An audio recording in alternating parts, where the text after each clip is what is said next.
So today we've got Vanessa here. Hello. Hi, it's great to be here. Yes, we love having you here. And Vanessa is from Talking the Talk Sex and Health Education, and she covers the most fascinating topics, well for me anyway, because she's going to arm us with all of the right information on how to tackle some of those tricky topics or questions. And one of those is a rather particularly big question. The big one. The big one, where do babies come from? So I haven't had that happen to me just yet, but I'm sure it's coming because there's some pearlers that have been coming out in the car recently. I'd love to know what you would say. Well, it's the big question that often stops people having conversations at all about sex and sexuality with their kids. So number one, the rule of thumb is for you to think about how much content you should tell your kids is who do you want to be the one who tells them about that topic about sexuality. Do you want it to be Sammy in the playground or the big cousin or the older sibling, or do you want it to be you? So you need to get in first and have that conversation. You need to prepare. So you need to, number one, strip back the layers in your head, because adults have layer upon layer upon layer of stuff in their head about sex and sexuality, which can get in the way of the simple conversations we need to have with our kids.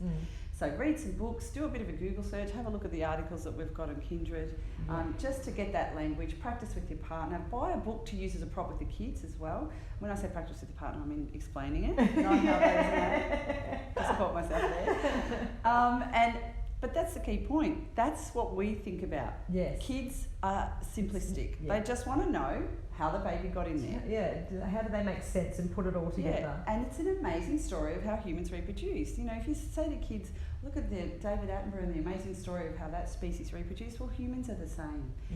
So strip back all those layers, have a think about it, and then just be simple. Just answer the question that comes up, such as if they say, well, how did the baby get there? Well, the baby comes from an egg, and it comes from a seed or a sperm.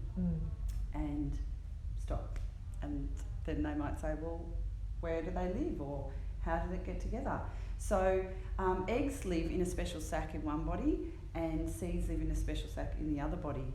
And for them to get together, the two people who are going to make a baby make a decision about it, they have a conversation about it, they love each other, insert your own family values at this point, they're married, whatever, all of those sort of things. It's a good opportunity to put in family values and expectations. But just keep it simple as well, and so they make a decision that they're going to make a baby, they will spend some time together, they will be loving each other's bodies, and they might be massaging and kissing and hugging each other, they might have no clothes on. And when they're ready, the vagina accepts the penis delivers the sperm, and the sperm travels up to meet the egg. There you go, the big question answered. And you all do that with a positive face, because you're expecting that question. You need to expect it, because you want to be the one that delivers the answer. If they're 10 years old, don't wait for them to ask you need to go and tell them. So make sure that they know. They will have heard it from someone else by that age, and you don't want someone else to tell them. And I like what you said about the accepting part. That the vagina accepts the penis. Well, what we see everywhere written, and even in children's books, is that the penis is inserted there, the penis is pushed there, the penis is placed there, the penis is put there. Changing that dialogue to the vagina accepts a penis adds consent into just that simple conversation. And you don't have to get it perfect, but you do just have to have a chat and just be an askable parent, so that the child knows that there's no shame or fear or guilt around this conversation. People often worry about them losing their innocence, and that's because we think that learning about human sexuality has something to do with shame and guilt and losing their innocence, but in fact it's not. It's nothing to be ashamed of.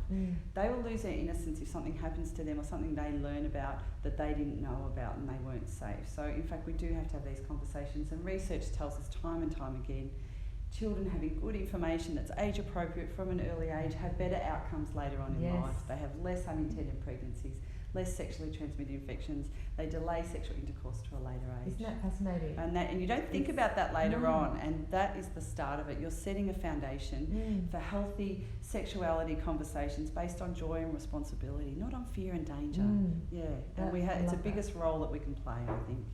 And that's why I guess I feel so passionately about making sure that this is in the app, and that we are armed from as early as the toddler years, because you just never know when those questions are going to come up. That's exactly right. And you want to be the responsible parents. Yes, So. good on us. Remember the smiley face. Check the traffic light model.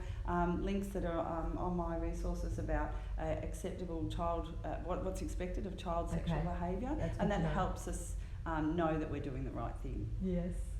Armed with all that information. So I'll have to report back on how I go. Good on you. Good luck with that. Thank you so much, Vanessa. And I hope you found that really, really valuable and you're feeling confident in tackling that big question.